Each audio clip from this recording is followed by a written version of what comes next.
In a sprawling estate perched on the edge of a cliff, billionaire Vincent Hale lived alone in silent luxury. The mansion gleamed with polished marble, gold accents, and cold elegance, yet it lacked warmth. Vincent, a tech tycoon in his late 30s, was known for brilliance in business but isolation in life. He trusted no one, especially after a brutal betrayal from his ex-fiancée years ago. To maintain his estate, he hired a discreet cleaning agency that rotated staff weekly. But one morning, a new maid arrived, quiet, efficient, and unlike the others. Her name was Clara, and her eyes held stories too deep for words. From the moment she entered the mansion, Vincent noticed something had shifted. Clara had taken the job out of desperation, needing to support her younger brother after their parents' death. She never expected to find herself working in a billionaire's palace. Though she'd cleaned luxury homes before, this one felt colder, almost haunted. She worked silently, eyes down, never speaking unless spoken to. Vincent, usually indifferent to help, watched her more closely each day. He found himself wandering near wherever she worked, first in curiosity, then in habit. Clara moved with grace, and her presence seemed to soften the mansion's sharp edges. Vincent couldn't explain why, but her silence spoke louder than most people's words. She made the mansion feel less like a prison and more like a home. Days turned into weeks, and Clara continued showing up each morning at 7 a.m.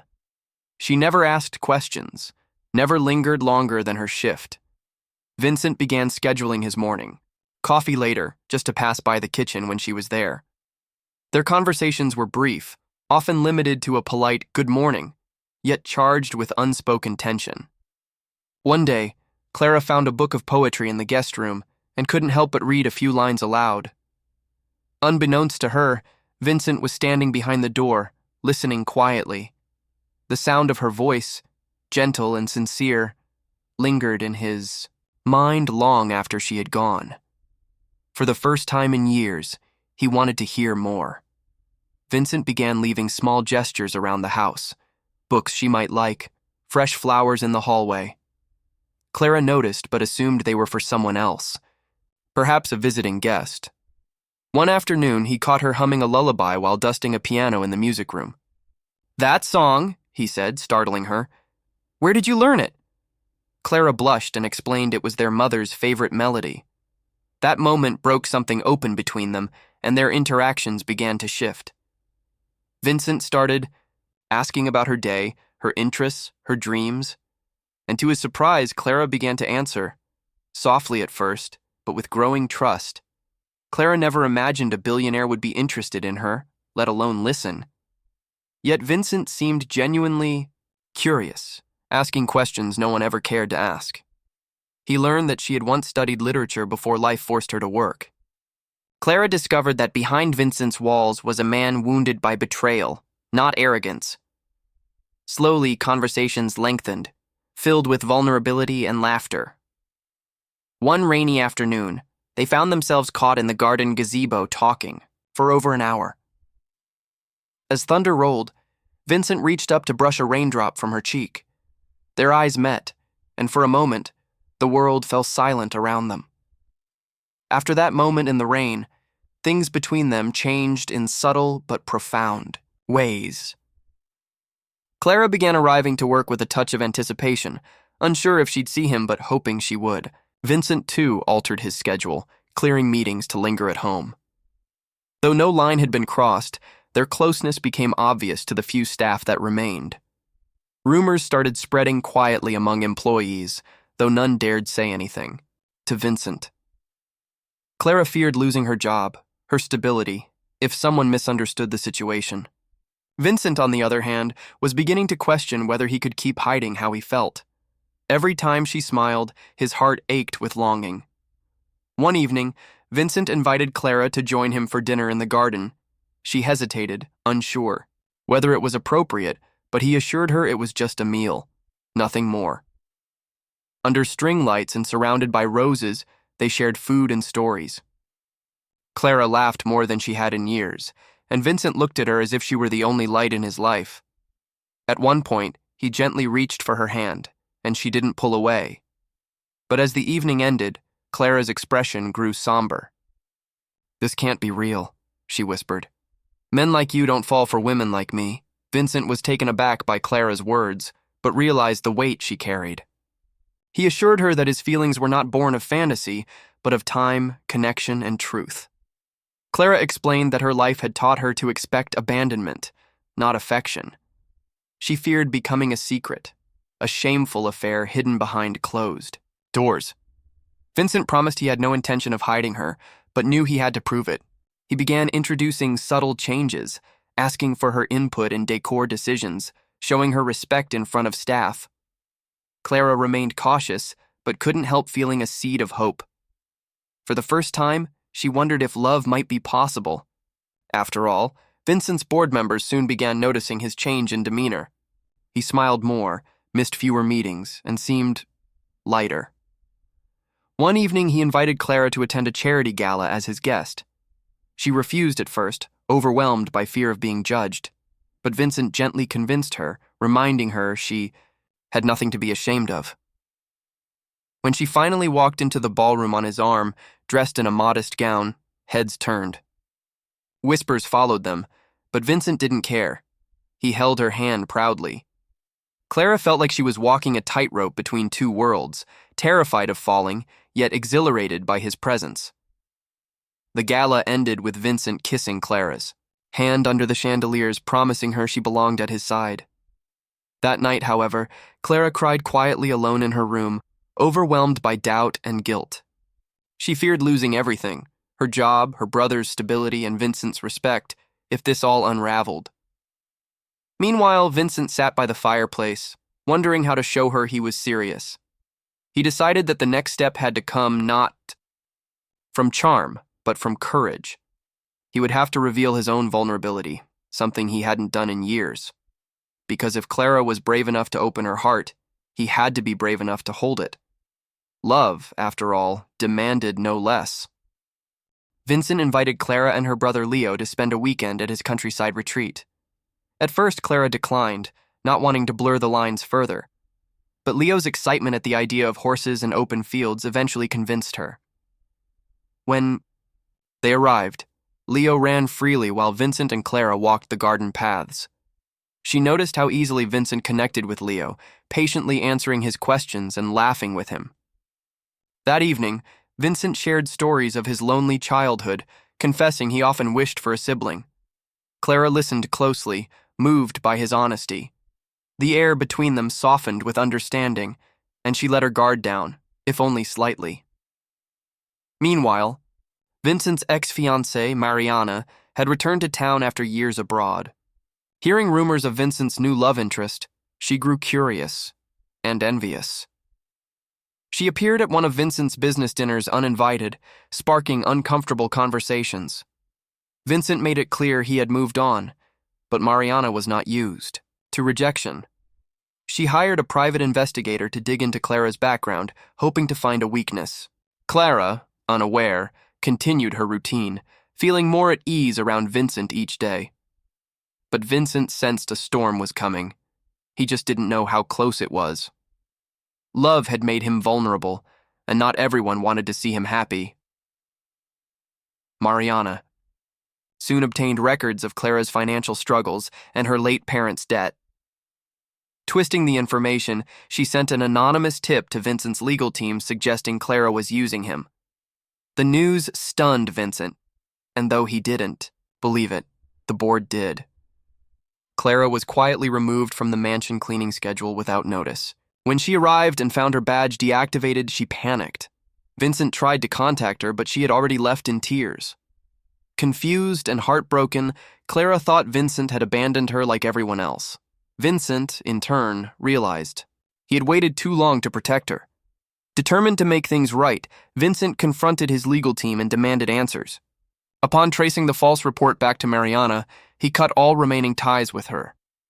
He then visited Clara's apartment unannounced, finding her brother home alone. Leo greeted him with open arms, unaware of the tension. Clara emerged, pale and guarded, and refused to speak at first. Vincent apologized, explaining everything and swearing he had nothing to do with the decision. Clara listened quietly, but didn't offer forgiveness. "Words won't fix what's broken," she said. Still, her eyes betrayed the pain of wanting to believe him. Vincent didn't give up. Over the following weeks, he sent letters, handwritten, personal, full of truth. In them, he spoke of his fear, his mistakes, and his love for her and Leo. Clara read every word, even the ones that made her cry. Slowly, she began to see not a billionaire, but a man desperately trying to repair what he valued most. One evening, Vincent showed up with a gift, not diamonds, but a framed copy of her favorite poem. "This isn't about wealth," he said softly. "It's about you." Clara led him inside, unsure of what would happen next. Their reunion was cautious but real. Clara invited Vincent for dinner, a simple meal she cooked herself. Leo chatted, happily the entire evening, filling the silence with laughter. After the dishes were done, Clara and Vincent sat on the balcony, watching the stars. "I'm still scared," she admitted. "Me too," Vincent replied. But fear didn't cancel love. It only proved how deeply it was felt. Vincent offered to hire her independently, not as staff, but as his personal advisor for philanthropic projects. Clara was hesitant, but agreed to think about it. She realized he wasn't offering charity. He was offering partnership. Vincent's world began to change as Clara stepped into it more confidently. She helped restructure his charity foundation, focusing on underprivileged families and youth programs. Her insight was invaluable, and the board members who once doubted her were now impressed. Clara began to feel less like an outsider and more like an equal. But just as things seemed to stabilize, a legal complication arose. Mariana sued Vincent for defamation, claiming emotional distress. The case made headlines, dragging Clara's name into the media frenzy. Reporters camped outside her building, and Leo was teased at school. The past threatened to shatter their future once again. Vincent acted quickly, hiring a legal team to shield Clara and Leo from the media. Still, Clara considered stepping away for their safety. "I won't let her ruin you," she told Vincent one night. "And I won't let her ruin us," he replied fiercely. They stood together through press conferences, each one stronger than the last. Eventually, Mariana dropped the case when her lies were exposed in court.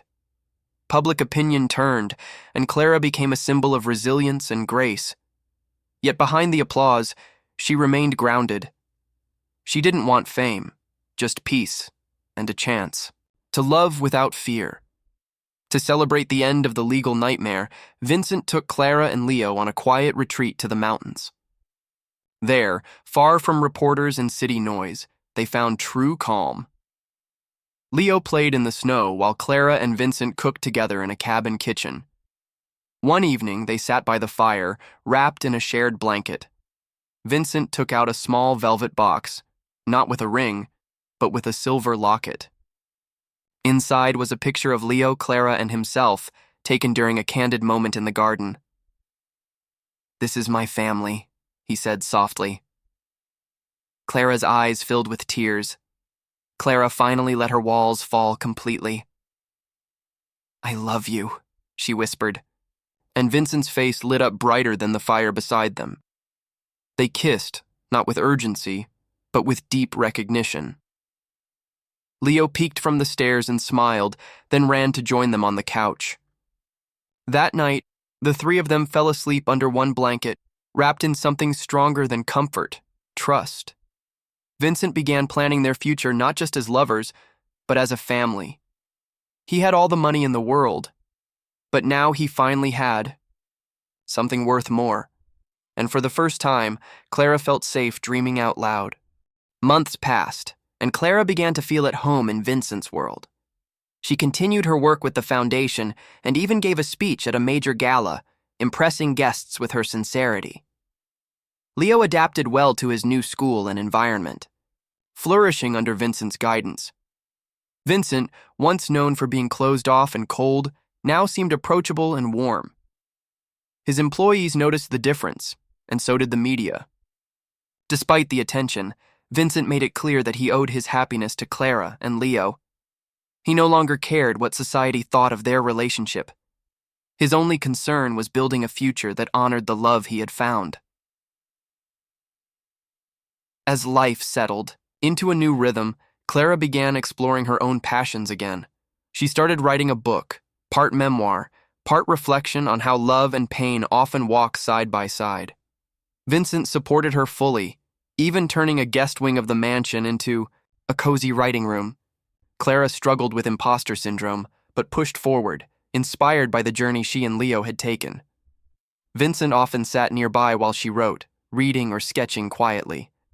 Their companionship grew deeper, marked by mutual respect and support.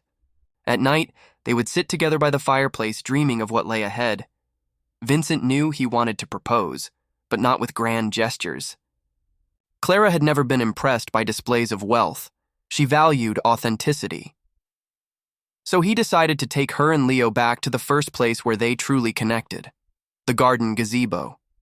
He decorated it with soft lanterns and handwritten notes from the letters he once sent her. As the sun set, he knelt before her with a ring and asked not just for her hand, but for her trust, her partnership, and her heart. Leo stood beside him, holding a small box with a necklace he picked out himself. Clara said yes through tears, pulling them both into her arms. News of the engagement spread quickly, but this time Clara wasn't afraid. She had found strength through every trial and stood proudly by Vincent's side. They planned a small, private ceremony with only close friends and family. Leo was thrilled to be the ring bearer and wrote a heartfelt speech about family and second chances.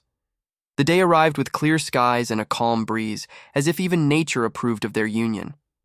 Clara wore a simple, elegant dress and walked, barefoot across the grass. Vincent couldn't take his eyes off her, whispering, "You saved me," as she reached him. Their vows were intimate, spoken not just with words, but with unshakable conviction. After the wedding, Vincent surprised Clara with a honeymoon not in some luxurious resort, but in a quiet village where she once vacationed as a child. They stayed in a small cottage, cooked meals together, and spent days walking hand in hand through local markets. Clara felt at peace, as if life had come full circle. On the last night, they made a wish on a shooting star, each silently promising to protect what they had built. Returning home felt less like an end to the honeymoon, and more like the beginning of something even deeper. Love, they had learned, was in the ordinary moments. Back at the mansion, life continued with a new glow. Vincent and Clara hosted monthly dinners for local families supported by their foundation. Clara's book was published and received praise for its emotional honesty. Vincent returned to work with renewed purpose, integrating charitable goals into his business ventures. Leo, now more confident and joyful, began learning piano and invited Vincent to his first recital. Watching from the audience, Clara squeezed Vincent's hand, overcome with emotion. They weren't perfect, but they were whole.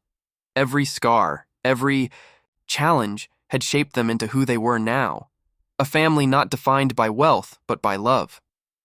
One morning, Clara felt unwell and decided to visit the doctor. The news stunned her. She was pregnant. Overwhelmed with emotion, she waited until dinner to tell Vincent and Leo. As she shared the news, Vincent stood in stunned silence before smiling wider than she had ever seen. Leo jumped up with excitement, asking if he'd get to be a big brother. That night they lay in bed, arms around each other, imagining baby names and painting futures. Vincent whispered, "I've never been more grateful for a second chance." Clara, resting her head on his chest, whispered back, "Me neither." The months of pregnancy brought both joy and challenges. Clara faced complications that required bed rest, forcing her to pause her work. Vincent cleared his schedule to be by her side, proving his devotion in every small act. He read to her, massaged her feet, and made her laugh through pain. Leo helped too, drawing pictures for the baby and keeping his mother company. Their bond grew tighter during those months, and even the mansion felt different, less a symbol of isolation and more a true home. When Clara finally gave birth, it was to a healthy baby girl with Vincent's eyes and Clara's calm. They named her Hope. With Hope's arrival, the Hale household bloomed with new energy. Clara recovered slowly but was surrounded by care and love. Vincent took to fatherhood naturally, often holding hope while conducting video meetings. Leo proudly introduced his sister to everyone as the miracle. They created new routines: story time, walks in the garden, Sunday pancakes. Clara resumed writing, now with even more stories to tell. Vincent launched a new initiative to support single parents, inspired by Clara's resilience. Life wasn't perfect, but it was meaningful. They had learned that healing comes in waves, and love, real love, requires both patience and action. Years later, Vincent and Clara stood once again in the garden gazebo, watching Leo play tag with Hope. The mansion had changed. More laughter, more life, more warmth. Clara's second book had just been published, this time dedicated to Vincent and the children. Vincent, now semi-retired, focused on mentorship and family. They often reflected on how unlikely their love story had been. A billionaire and a maid, two. People from different worlds who built one world together. And though their beginning was rocky, their ending was beautiful. Because in the end, love isn't about where you start, it's about where you choose to grow.